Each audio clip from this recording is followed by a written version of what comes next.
E já estamos de volta com a professora Cássia Miguel, que está falando sobre o analfabetismo no estado de Goiás. Bom, professora, agora falando um pouco mais sobre as iniciativas que tentam aí melhorar a condição das pessoas e sanar um pouco esse analfabetismo no estado, nós temos o caso do EJA, de Educação de Jovens e Adultos. Professora, qual é a diferença de educar, de alfabetizar uma criança e uma pessoa um pouco mais velha? Existem diferenças? Bem, Camila, há dois caminhos distintos para serem trilhados na alfabetização. O primeiro é o conhecimento do sistema alfabético e ortográfico, e o segundo é o envolvimento com o mundo letrado, né, dentro da leitura e escrita. Para o jovem e o adulto, a participação dele na alfabetização é muito mais uma ressignificação daquilo que ele vem trazendo de experiências ao longo da vida. E já para a criança, não, é uma ampliação desse conhecimento. Portanto, a diferença entre alfabetizar uma criança e alfabetizar um adulto não é no método, não são nas teorias, mas sim no que vai chegar, no processo de ensino que o professor vai levar para o aluno. Quando eu vou lidar com um adulto que não sabe ler, ele já teve inúmeras experiências, diversas experiências com o mundo da leitura e da escrita e criou recursos internos para que ele saia bem dessas situações de leitura do mundo letrado. Já a criança não. Apesar das experiências com o mundo letrado que ela ainda tem que ampliar muito o conhecimento para ela chegar à leitura e à escrita. Professora, existem políticas públicas, investimentos direcionados aí para o Programa de Educação de Jovens e Adultos, o EJA, e também voltados especificamente para as pessoas mais velhas, os idosos, pessoas na terceira idade, que geralmente são a maior faixa etária de analfabetos no país? Sim, o governo federal, em 2003, lançou o programa Brasil Alfabetizado.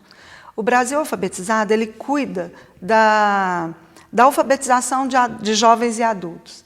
E ele é um programa que dá sustentabilidade e leva o ser, né, o sujeito, a descobrir, através da escrita, da leitura e da escrita, a cidadania, a transformação de sua própria história. Entretanto, há um fator dificultador. Por quê?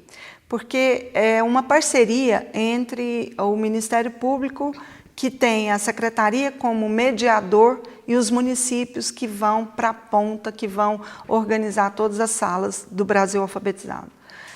Para que isso aconteça, o Brasil Alfabetizado ele tem um professor voluntário. O professor voluntário tem 10 horas de trabalho semanal e ganha apenas R$ 250 por mês.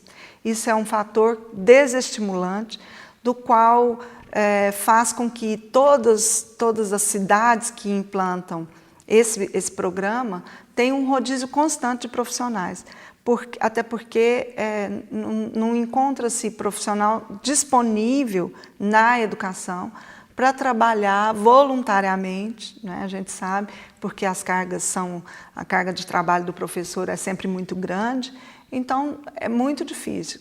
Quem a gente encontra no caminho para fazer essa mediação entre o aluno, né, e o ciclo alfabetizador são estudantes e são pessoas que estão em busca de um trabalho e isso tem dificuldade. Qual é o papel da secretaria nesse programa?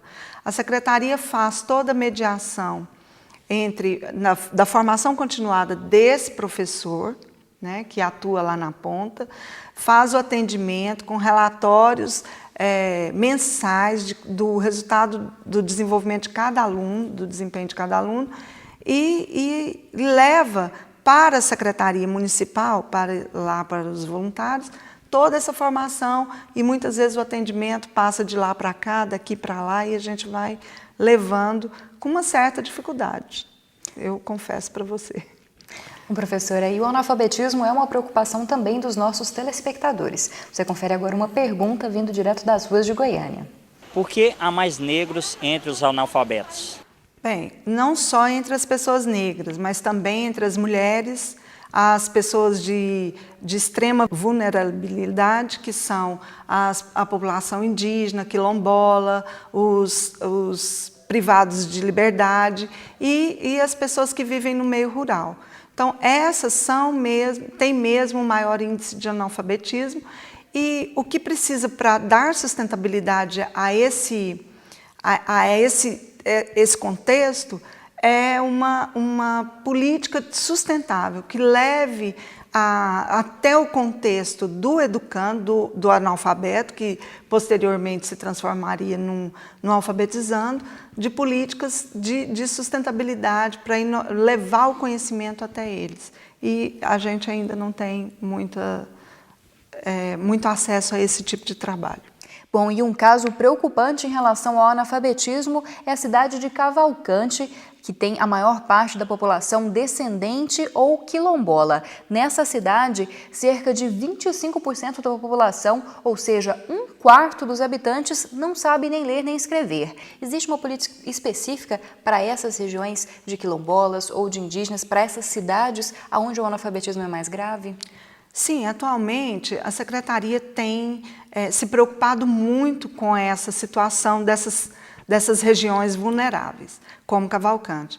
Mas o que acontece, veja bem, no início de 2012, nós abrimos 5 turmas do Brasil Alfabetizado lá na região de Cavalcante. O que acontece? Com muito pouco tempo, essas turmas foram encerradas pelo abandono. De onde que vem esse abandono? As comunidades quilombolas, elas são muito fechadas. Elas não se abrem para qualquer pessoa entrar lá e fazer todo esse trabalho de alfabetizador. Então, dentro da comunidade, as pessoas que têm um pouco mais de formação já estão contratadas ou pela rede municipal ou pela rede estadual para dar aula, porque nós não encontramos profissionais da educação suficiente efetivos da rede, concursados, para ministrar aula nessas comunidades vulneráveis. Portanto, lá fica uma questão muito séria que a Secretaria tem se preocupado, tem pensado muito como fazer. O secretário tem pensado num plano que leve um incentivo maior para o profissional ir para essas regiões. Portanto, isso ainda não foi concretizado. A gente espera que a situação melhore, né? Que a gente tenha cada vez números menores, percentuais menores de pessoas que não sabem ler aqui em Goiás. Conexões agradece, professora, a sua presença. Eu que agradeço a oportunidade e coloco a Secretaria de Educação à disposição, o Departamento de EJA, né? Nós temos uma gerência específica de Educação de Jovens e Adultos. E eu quero aproveitar para dizer que nós estamos com as inscrições, né, aí dos exames de educação de jovens e adultos para efetivar a certificação dessas pessoas que não tiveram acesso à educação formal. Certo, muito obrigada novamente. Eu que agradeço. Bom, e se você quiser participar do próximo Conexões, é só mandar perguntas, sugestões de pauta ou até mesmo matérias prontas. Você faz isso acessando as redes sociais ou então mandando um e-mail para o Conexões. E não saia daí, porque no próximo bloco você confere dicas de eventos culturais e acadêmicos.